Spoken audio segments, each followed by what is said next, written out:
मीरा इतनी पवित्र आत्मा थी, उनके ठाकुर जी को देख करके संत के मन लग गया भगवान में, ठाकुर जी से प्रीति हो गई।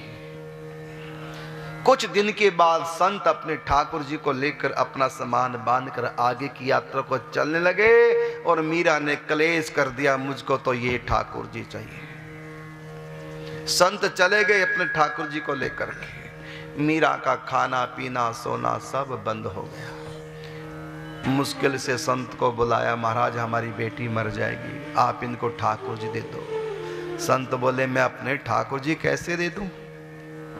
ये मेरे ठाकुर जी है, मेरे हृदय सम्राट है, मेरे रोम रोम में बसे हैं, ये नहीं तो मेरा जीवन क्या? लोगों के लिए मूर्ति होगा, मेरे लिए साक्षात ठाकुर जी मुझसे बातें करते हैं, भला मैं इनके बिना कैसे रह पाऊंगा? का महाराज जैसे आपके प्राण आपके ठाकुर जी में बसे हैं, ऐसे हमारी बेटी मीरा के भी प्राण आपके ठाकुर जी में बस गए, आप अपने ठाकुर जी दे दो। नहीं दिए संत ने।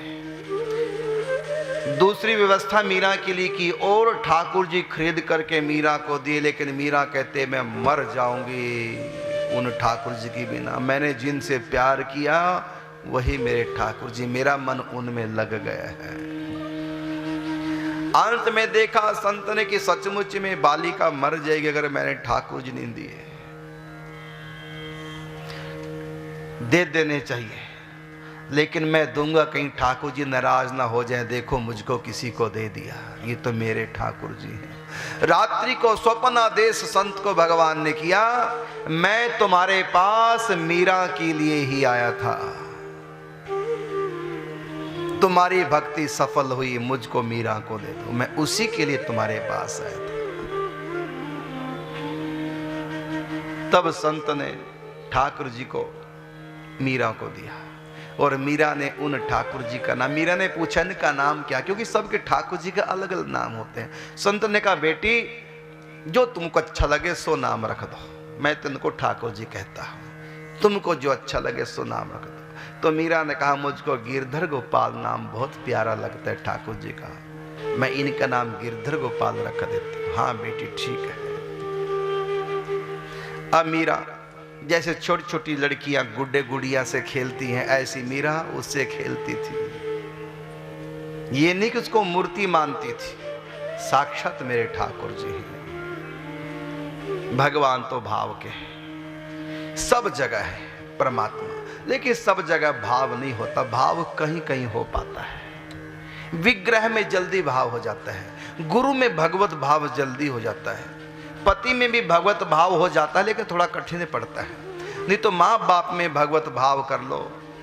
पुंडरीक भक्त ने अपने माता पिता को ही रुक्मिणी कृष्ण का स्वरूप माना था और अंत में उनको रुक्मिणी भगवान श्री कृष्ण के दर्शन हो गए थे। माता पिता को परमात्मा मानकर उनकी आज्ञा में रहो, या पति को परमात्मा मान के उनके सेवा में रहो, या श्री विग्रह को मूर्ति को भगवान का दर्जा देकर के उनके सेवा में लग जाओ।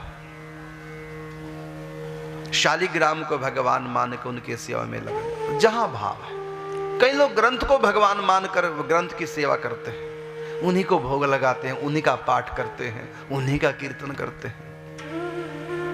कई लोग गुरु को भगवान मानकर चलते हैं, गुरुर ब्रह्मा गुरुर विष्णु गुरुर्देवो महेश्वर गुरुर साक्षात परब्रह्म तस्मै श्री गुरुवे नमः। गुरु को भगवान मान लेते। हर व्यक्ति आजाद है, परमात्मा की भावना कहीं भी कर ले, क्योंकि परमात्मा सर्वत्र है, लेकिन सब जगह भगवान की भावना हो जाए थोड़ा कठिन पड़ता है। आसान काम है, एक जगह भगवान की भावना कर लो। कहां करें? जहां मन मानता हो। किसी का गुरु को भगवान मानने का मन मानता है, कोई ग्रंथ को भगवान मान लेते हैं, कोई पति को भगवान मानकर चलते हैं, पतिव्रता नारी। पुंडरीक जैसे भक्त अपने माता पिता को भगवान मानकर चले हैं। कई लोगों ने ज्योति को भगवान मान के, कई लोग गाय को भगवान मान के चलते हैं, कई लोग तुलसी को, कई गंगा जी की उपासना करते हैं, कई सूर्य भगवान को भगवान मानकर चलते हैं। ये सूर्य नारायण है, उन्हीं का तेज है।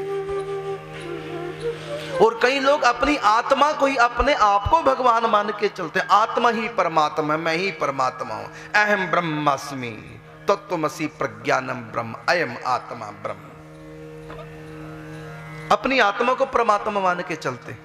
वो अपना ही ध्यान करते हैं, मैं परमात्मा हूं, सच्चिदानंद हूं, मैं ही सर्वत्र व्याप्त हूं, मैं देह नहीं हूं, मुझसे अलग और कोई दूसरी सत्ता नहीं है, परमात्मा हूं मैं। तो अपना ध्यान करते हैं, उनको आत्म साक्षात्कार हो जाता है।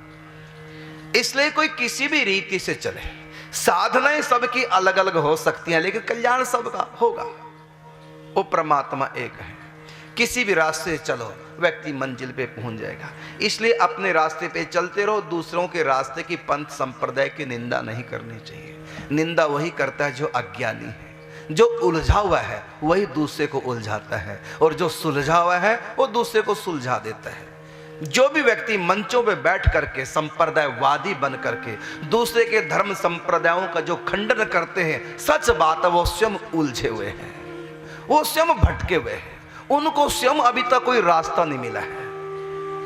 हाँ, उन्होंने धर्म संप्रदाय से अपने अहंकार को जरूर जोड़ लिया है, और धर्म से दीक्षित होकर के वो केवल अपने अहंकार की पुष्टि करते हैं। वो कहते हैं हमारा धर्म सबसे बड़ा है, बाकी सब खोटे हैं, सब छोटे हैं, हम सबसे बड़े हैं। ऐसा मानने वाला, ऐसा कहने वाला केवल अपने अभिमान की पुष्टि कर रहा है, अपने अभिमान का प्रदर्शन कर रहा है। परमात्मा दो हो या तीन हो तो हम कह सकते हैं छोटे बड़ा, लेकिन जो परमात्मा एक है। अच्छा आप बताओ, इन दो उंगलियों में बड़ी कौन सी है? ये ना। इन तीन उंगलियों में बड़ी कौन सी? ये। इन चार उंगलियों में बड़ी कौन सी? तो ये। तो जहां एक से अधिक हो वहां बड़े छोटे का प्रश्न है। अगर मैं एक उंगली उठा के कहूं बोलो इनमें बड़ी कौन सी है, बोलो ये प्रश्न जमेगा? मैं मूर्ख नहीं कहलाऊंगा? मैं बड़ी छोटी पूछ रहा हूं कि इन उंगलियों में बड़ी छोटी कौन? उंगली एक है और पूछ क्या रहा हूं इसमें बड़ी छोटी कौन है, तो प्रश्न कहने वाला ही मूर्ख होगा। अरे दो तीन चार हो तब तो मैं प्रश्न कर सकता हूं बड़ी कौन सी, जहां एक ही है। तो दो चार परमात्मा हो तब तुम कह सकते हमारा बड़ा उनका छोटा। जब परमात्मा एक ही है सबका, तो बड़े छोटे का प्रश्न क्या रहा, मेरे तेरे का प्रश्न क्या रहा? हम तो वैसे मूर्ख हो गए, छोटे छोटे बच्चे परस्पर झगड़ा कर रहे हैं अपने पापा पीछे, लड़के मर गए। क्या ये मेरे पापा? दूसरा कहते तुम्हारे नहीं मेरे हैं, तीसरा कहते तुम्हारे नहीं मेरे हैं। अरे तुम चारों उसी के हो, ये सबका है पापा, लेकिन लड़ मर रहे। यही हाल है संसार में अज्ञानी लोगों का। कहने मात्र के लिए हम धर्मात्मा, लेकिन सचमुच में सब पाप आत्मा है, जो किसी भी धर्म संप्रदाय से ईर्ष्या द्वेष करते हैं,